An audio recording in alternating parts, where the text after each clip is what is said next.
Hello and welcome to the Psychic Stories podcast, encouraging conversations about mental health. Today I'm speaking to Marco Ricci. Marco is the founder of Talking Mental Health that aims to make talking about mental health part of everyday conversations, which, as we said before, is not a bad thing, is it, Marco? Absolutely not, yeah. How are you? Very good, very good. Kind of getting through lockdown, looking forward to it all lifting. Very good. Yes, How about you? I'm good. I'm looking forward to a few hugs, Yeah, that's you going to be know, nice. perhaps a virtual hug over the for us, Marco. So, like, the goal of today, other than to have a virtual hug, is to have an open and honest conversation about your mental health journey, to get some insights into the tools and techniques that have helped you and are available and accessible to other people. And by discussing your journey, we hope to share and normalize these conversations about mental health, as often people are not alone with these experiences. And actually, is very, very, very much aligned with your organization, Talking Mental Health. Absolutely. That sound all good? Yeah. Sounds good. Awesome. First question, always the first question, and probably the last question. We'd love to hear your mental health story. Yeah, sure. So, my story, I was kind of trying to figure out how to communicate my story, in that there's not really a kind of traditional start to it. I suppose the best starting point is my diagnosis, which was when I was 21, 32 now, so it's just over a decade ago, when I was diagnosed with depression and anxiety. At the time, that was a result of a very, very stressful job. There was a lot of pressure on me, and I essentially just burned out from the job. And from there, I kind of had some talking therapy sessions to go a bit deeper into the issues that I was having, which actually turned into a slight deviation in diagnosis to social anxiety, which actually from those sessions I realized was something I'd had for most of my life until I was 21. That's why I'd say, like, there's not really a starting point to my story, but and in terms of that social anxiety, you just thought it was you. Yeah, I just thought it was me. Like I thought, I kind of thought everyone feels nervous in social situations. Like, surely how I'm feeling is quite normal, but I would get this essentially a fear of being in large crowds or being in new situations, situations which I just hadn't experienced before. And I kind of, from those sessions, it could look back on experiences throughout my life from even as young as like 8-9 years old, when I would there's one memory in particular where I quite literally ran away from the situation, because I was just so scared of what was going to happen. It was proper fight or flight. Yeah. And you flew. Yeah, absolutely. And from there, I kind of, I could picture it in my childhood, through my kind of teenage years, and it always affected kind of relationships that I was having with people. But like I said, I didn't really have a label for it, so I didn't know that it was an issue. And how did it feel when you got that label? Was it a relief? You that, oh, actually things could get better. I don't need to. This doesn't need to be me. Or is it something that actually, because there's a lot of people, who are very anti-labeling, but in some situations, I think it can be positive. Yeah, I think it was very much very relieving for me, actually, because it put a lot of things into perspective and kind of gave me. I'd always thought, surely this is what everyone feels, but I'm not quite comfortable with how I'm feeling in these situations. And to be given a label, oh yeah, that was actually social anxiety that was kind of kicking in, kind of made me realize, oh, okay, so, this is something that I can do something about. I'm not particularly, weird, or there's not really anything wrong with me as a person. This was just something that I was experiencing. And now I have, this therapy, which was cognitive behavioral therapy, was what I had, can help me out, and hopefully can kind of, prevent it from happening again throughout my life, and help me if it does, And it does seem like, I don't know where it comes from, but we are kind of like born with this belief that, or conditioned with the belief that, like, who we are from an early age is who we are, going through our lives. And we think about, like, if we, for example, I know we were chatting before this, and you're just qualified as a personal trainer, so you're obviously into your fitness and stuff. Like, when you want to change your body, you work out a plan to change your body. You might go to the gym, you might get some fit, you might use a fitness, whatever it's going to be. But it doesn't seem to be a similar kind of approach for the mind. Like, of course, there are things where it's just set in stone. There are, I'm sure, some elements of your kind of core wiring and your kind of, the personality type. But actually, there's a lot of stuff, like you said, for you, in terms of social anxiety, that would have arisen as a result of a certain experience. And that does, that can, in some respects, you can train that out of yourself in a certain way, or rewire yourself via things like CBT to be, as part of that training, to be able to say, well, actually, I'm going to change. I'm going to feel better as a result. Yeah, absolutely. And I think kind of our human nature is we kind of need to see a progress in something. I think, when you're chasing a physical health goal, if you start seeing the differences in your physique or whatever, your fitness, you have that kind of progression. But when it's happening in your mind, and you can't really see the progression really as a feasible thing. Until one day you realize it, like, shit, I'm in a big crowd, I feel okay.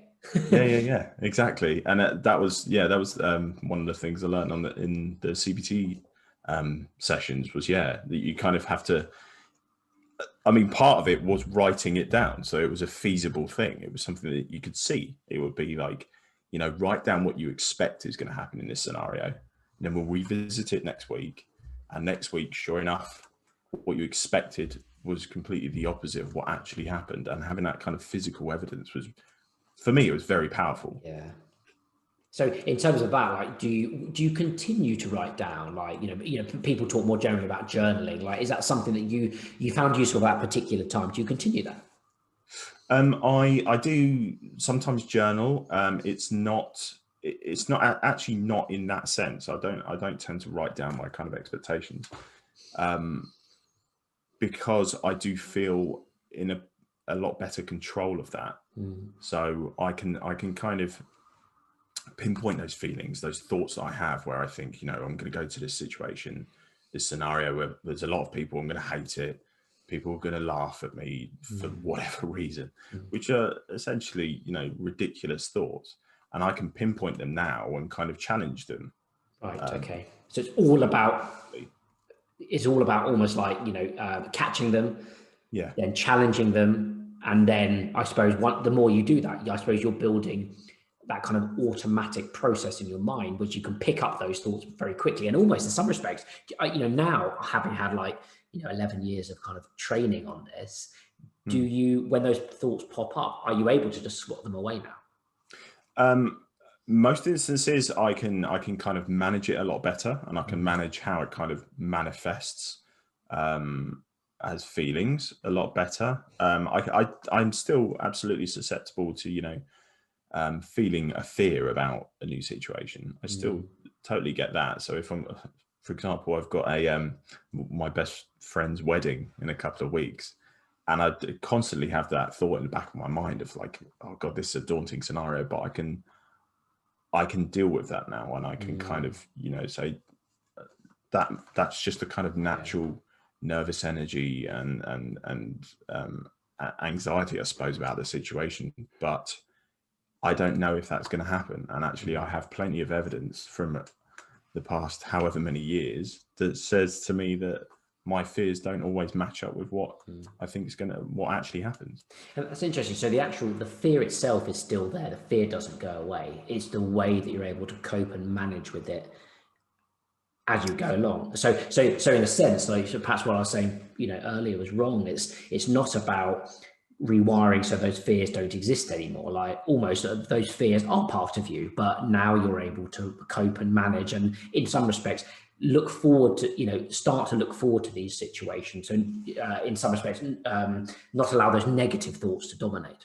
Yeah, absolutely. And I think that's where a lot of people can kind of get a bit dismayed in they might have CBT, or they might have whatever therapy it is, and then after a short period of time, they might start having their symptoms manifest again. And I think that's where a lot of people get dismayed, in that they think the therapy itself should kind of almost act as a cure. When actually in reality it's more of a kind of, how I understood it, it's more of a kind of management, kind of training you to manage your fears or your mood or whatever. And has it been useful in other contexts of your life? Yes. It's really helped me in terms of kind of like relationships and kind of friendships, because that was one area of my life that my social anxiety really affected, was particularly friendships, where I would kind of pick up on things that were said, and I kind of tell myself, oh, it must be this, this must be the reason why they said this or they think this. And actually being able to challenge that now, I feel like I have a lot more kind of more of an honest and pure relationship with the friends that I have now, which is nice to have. And as part of, I suppose, as part of those fears that you had, I suppose, are you now incentivized for yourself to kind of talk more openly to them about your fears, and therefore those people who do love you are very accepting of those fears and necessarily won't put you in those situations, or will help you through those situations? Absolutely. I mean, talking about my mental health has been so beneficial. I cannot express how much it's helped. And I don't just mean that from the point of like, ultimately I got all the help I did because I opened my mouth and I told someone about how I was feeling. But now, as a decade after I was diagnosed, that I had, by just kind of saying to a friend or my partner, this is how I'm feeling right now, I'm feeling particularly anxious about this. It's really kind of opened up a different perspective to a lot of my relationships, and actually opened up a whole world for the people that I'm talking to as well. So a lot of the time, I'll say like, oh, this is really filling me with, anxiety, this upcoming event. And then to a friend, and they will, sure enough, most of the time will be like, yeah, absolutely, me too. Like I'm feeling about like this. And because of that, you kind of form this, to me, it feels like a lot more of a kind of like genuine friendship where you can talk about how you're actually feeling at all times. I feel like that carries across to a lot of my relationships now. And do you find that, because I know like now we talk about in general, we're talking about mental health a lot more, which is definitely a good thing. Do you think in any way that there's an element that it is not constructive? Like, do you think that we have to have a decent vocabulary to be able to kind of talk about our feelings in a certain way? Because there's a lot of noise, and I wonder whether, are people just making, and perhaps it's very controversial, but are people just making noise about their mental health, or are they having genuine, creative, kind of collaborative conversations? I feel like the amount of kind of people that are talking about their mental health there's a hell of a lot more people now talking about their mental health in general, but I kind of feel like it is quite an indicator of the fact that it's a bit of a one-way conversation, and there's a lot of people who want to talk about their mental health, but they don't feel like they're being listened to, or there's not much coming back. And I think that's where the kind of educational awareness piece comes in, so that if someone does say something to me or you, I've got whatever thoughts, that I can give them a genuine conversation and dialogue.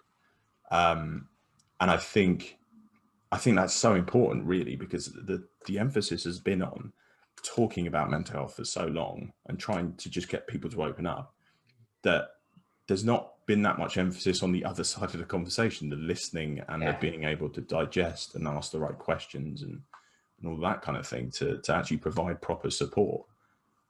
And I think you really very concisely and succinctly put, perhaps what I've been thinking for a while. Like, actually, there's a lot of, rather than talking about mental health, there's a lot of shouting about mental health, because like you said, people want to be listened to. But the other side, and actually, I think you're completely right. Actually, there's a lot of work that needs to be done for when someone does talk about their mental health. If you're on the other side of that conversation, how do you react? And we've had conversations on this podcast with founders of, for example, an organisation, charity called Suicide & Co. Suicide is a very difficult topic to talk about. It affects a lot of people. Bereavement by suicide is extreme. Is in terms of proportion is very high. But how do people talk about those conversations? If you go down to the pub and you want to talk about that, how do you have the vocabulary to ask the right questions, to listen better, to understand those verbal cues, so that you can really kind of start to navigate these kinds of conversations? Because actually, talking about mental health is the easy part. It's having the conversations is actually really difficult, which is why often people go down the more talking therapy route, where you're actually having a facilitated conversation with a professional. Yeah, absolutely. Totally agree. And so you founded this your kind of this organization called Talking Mental Health. I assume this is, from everything we're talking about, it has been a very natural progression of your experiences, and but as we understand, it's been born out of a passion project. So it'd be really interesting to hear that kind of journey from your perspective. Yeah, cool. So to give a kind of rundown of the history of it, it started with my diagnosis, and I started kind of blogging about how I was feeling, all these different events in my life that was born out of the CBT and journaling thing. And from there, I kind of thought I'd actually quite like to just create a space where someone could just anonymously share their story. And that's all Talking Mental Health was originally. It was just a web page where you could just go on, tell your story, publish it, with the hopes that someone else would come across it and kind of go, actually, that's something that I experienced, and maybe I should talk to someone about this. And even in that form, like, it resonated with enough people for me to kind of go, oh, this has struck a chord with quite a few people, actually being able to have that outlet. Just a quick one. Sorry to interrupt. Was it in a form that it was an anonymous post? That people start a conversation, or was it literally putting out your story and that was it? It was essentially almost like a message board, really. Like, okay, there's my post, here's my story. And would people converse about the stories? There wasn't a kind of social element to it in that sense. Okay. It was literally just, that's the story. Yeah, that's a story. This is my story, or this is this person's story. This is the next person's story. And therefore, actually going through that, you can see I got a lot of insight into lots of people's journeys. Yeah, absolutely. Okay, cool. At that point, it wasn't called Talking Mental Health. It was just a website that I'd created, and it was just something that I thought, hopefully this helps someone open up about their story. And that in turn can help other people realize, one, they're not alone. Two, maybe they could go and talk to someone about it. That was a few years ago. And then the pandemic hit, and I realized, oh God, mental health now is like under the spotlight. There was enough interest in the kind of the almost like the message board idea, and it had taken on the name Talking Mental Health. I was developing it anyway to try and make it a bit nicer website to use. And at that point, I kind of thought, actually, this has got enough kind of resonation with people. Resonation, is that a word? It's resonating. It works for me, that. It resonates with enough people that I think this could work on a kind of bigger scale. And at the same time, because of the pandemic, all of this stuff was hitting the news about mental health. And at that point, I thought, okay, what if I create this place where people can share their stories anonymously, or they can kind of attribute it to themselves. But also, we've since kind of branched out into like a news coverage part of the website as well. So we're bringing together like real world coverage with real life stories to kind of really encourage the whole conversation about it. So it's not just like we were saying, the people who are just kind of telling their story and there's not much else to it. We're also talking about the kind of the educational part of it, of like, this is what's happening in the world. this is what's happening, with the NHS, with funding, with children's mental health and all that kind of stuff, so that it becomes a kind of source of conversation. It becomes part of just everyday conversation. And just in the same way that, the driving force behind this series is to get more conversations and more everyday conversations about mental health. It's a very similar angle of like, we're trying to create the content that will drive the conversation, the everyday conversations, and make it something that people talk about regularly. And hopefully in turn, that means that more people will understand mental health, will share their stories, will go to see their doctors if they realize that maybe they should. And do you, because it's a really interesting lens to that kind of news of mental health, especially global news. There's been a lot of talk, well, there's been always been a lot of talk for the last few years, even last decade, about the impending mental health crisis, global crisis, that is. And then the pandemic hit, and that crisis was exacerbated. Like, it seems to me that there is a lot of underlying issues with the way that different countries and maybe the commonalities among that are structured, so that as a result people do feel generally, there is a large proportion of the population which can feel very anxious for various reasons. Are you seeing, as you kind of almost aggregate that information from around the world, do you get a sense that kind of mental health crisis is still simmering under the surface? I think, like you said, I think the pandemic is certainly exacerbating things. I think it's been there for a while. I think the kind of idea of mental health, almost like waiting for this explosion of diagnoses, has been going on for a long time. It just so happens that the pandemic now has put a lot more people in situations that they're not particularly comfortable with or familiar with, and that's driving a lot more kind of negativity in terms of their mental health. And I think I don't kind of want to, it kind of sounds quite scary saying it, but I do think that there's going to be a lot more kind of diagnoses in terms of anxiety, depression, any kind of real mental health issues. And it seems like that from a lot of the stuff that we're covering. So there's a lot of different surveys going on because everyone's kind of expecting it to happen. They're doing the surveys to try and see if it is happening. And it definitely seems like that's what's happening, unfortunately. And that's from people, in senior positions in businesses to students, to children, to, nurses. There does seem to be a bit of an exponential rise in mental health problems, unfortunately. And as you start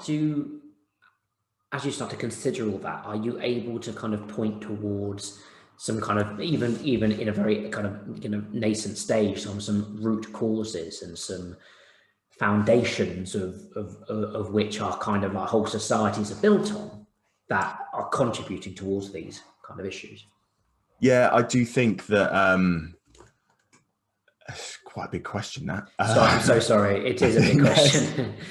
I think there's a lot of different things going on, feeding into it. I think for a long time we haven't really, we haven't been speaking about mental health anyway in terms of our general conversation.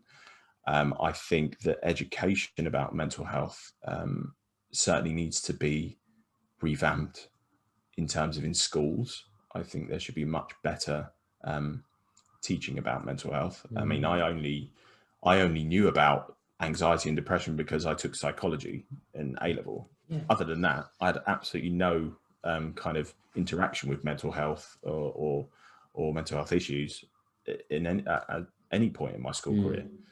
I was just going to say, it certainly does seem that psychology could be a fundamental part of the curriculum. Should be. It should be, really. Yeah. I genuinely think it should be. I mean, like we were saying earlier, pretty much every school has physical education, right? Yeah. But they don't have any kind of like mental education. It's a really good point. Yeah. Or if it is, it's always a kind of an extracurricular. Yeah. Absolutely. It's via psychology, or I think that really needs to be revamped, and hopefully the kind of attention that the mental health world, as it were, is drawing, it will drive that, I hope, in that people will start kind of yearning for better education from a younger age.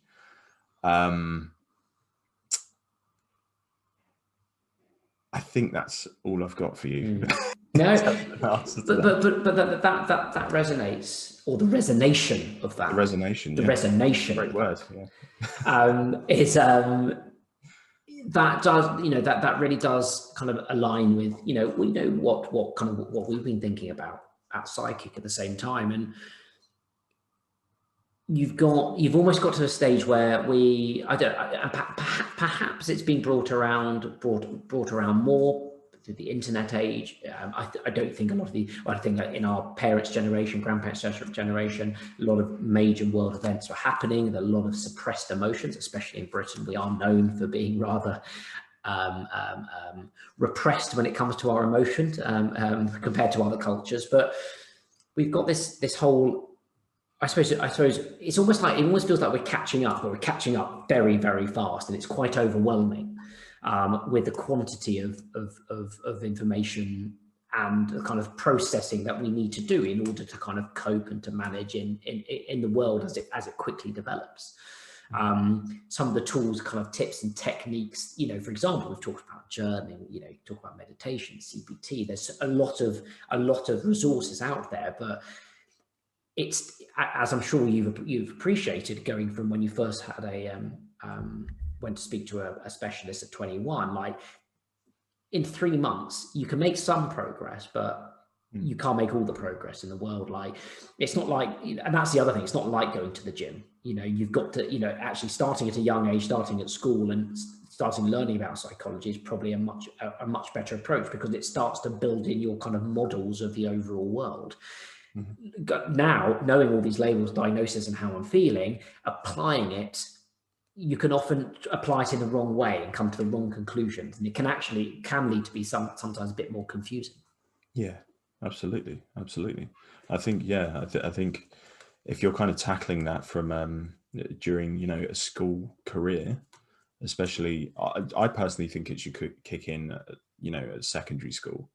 I know that there are efforts now that are kind of teaching even younger children about talking about well-being and how they're feeling and things like that. I think absolutely you can do that as well.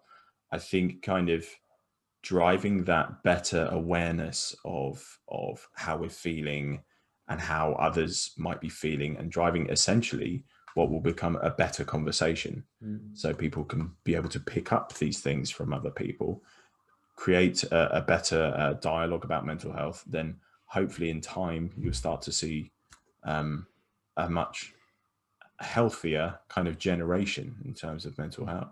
And I think you've nailed it there. We're looking at the next generation at being healthier and being able to cope and manage with some of the very overwhelming problems that are facing future generations.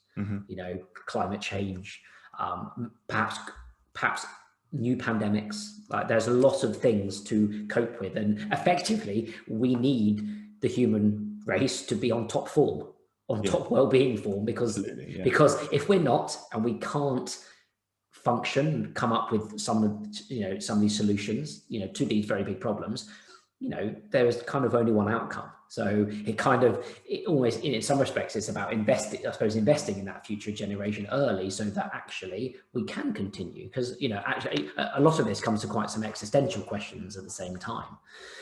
But in the meantime, it means that for our generation, it's about coping, isn't it? Coping until the end. Absolutely. In terms of coping, you've spoken about some tips and tools that helped you. I'd love to hear about some other tips and tools and kind of advice, resources that have helped you along your way. But also, especially in your role at Talking Mental Health, are you seeing commonalities between tools and resources across different countries? I certainly have conversations with people from different countries on this podcast, and a lot of people say the same tools help them. there seems to be a commonality in the stories that are shared with us in terms of one, just opening up about mental health. I know it's really, really basic advice, but just taking the time to kind of sit down with someone and share how they're feeling. I suppose that's expected because they're sharing their stories, but and a lot of people as well are kind of are going the kind of talking therapy route. There's a lot of people who rely on time outdoors and nature. The topic of Mental Health Awareness Week, funnily enough, which is also been very helpful for me. So I really, really feel like I benefit from just going and kind of putting myself in nature, just going for a walk through the woods or whatever.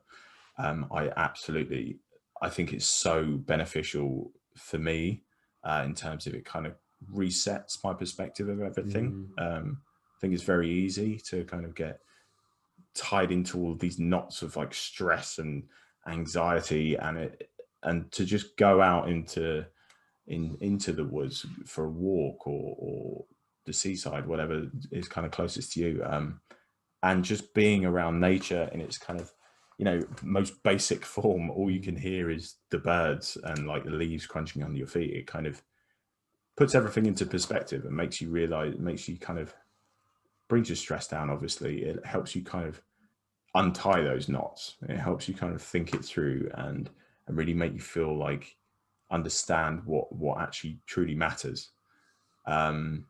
I find as well for me that, and there's a couple of people who have kind of mentioned this in their stories with us, is exercising. Unfortunately, none of these tips that I'm going to give you are particularly original. But but what's interesting is that I think the interesting thing for us is that they're the same things. There seems to be some basic things that we can all do for free. Yeah. Which we can really support ourselves. Obviously, in times of crisis, we need more support, undoubtedly. But there's a lot of stuff we can do that we're not doing. Mm-hmm. Absolutely. We should do. Yeah, definitely. And I think that certainly with the lockdown restrictions, I think a lot of people realize just how beneficial just going outside or going to the gym actually was helping them. But for me, absolutely, working out, going to the gym is a real kind of crutch for me. I find it really, really helps kind of expend any stress, energy, any anxiety that may be building up, and helps me because I'm focused on what I'm doing in the gym. It helps me, you know, shift focus away from what was causing the anxiety in the first place. Meditation has helped me out. I don't do it as regularly as some people. For some people, it's like, you know, they do it every day. It's not something that I feel helps me every day, if that makes sense.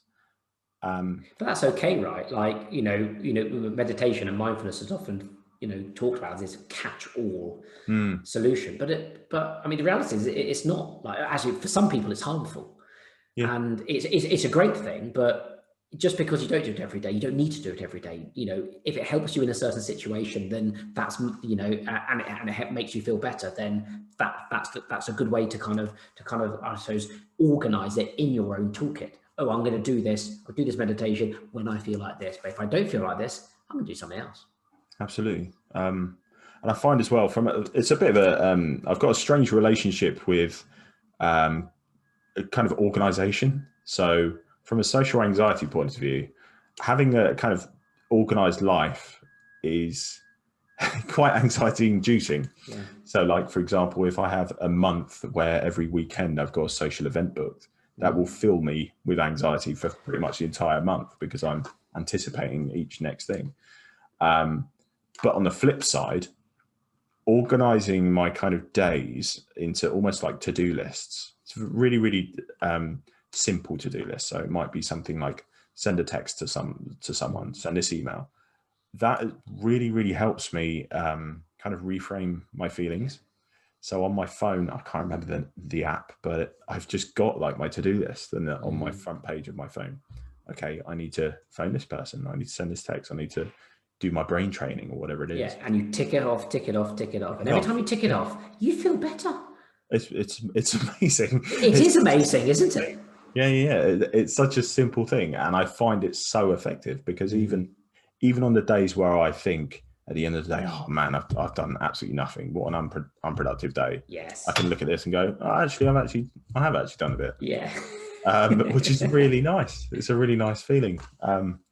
But yeah, there's loads of different things. They're just some of the things that I do. Yeah. Like I read, I play computer games, all these ways to unwind kind of thing. But it's interesting you say that about the list. Like, if it's something I'm very, very bad at is articulating what I've done.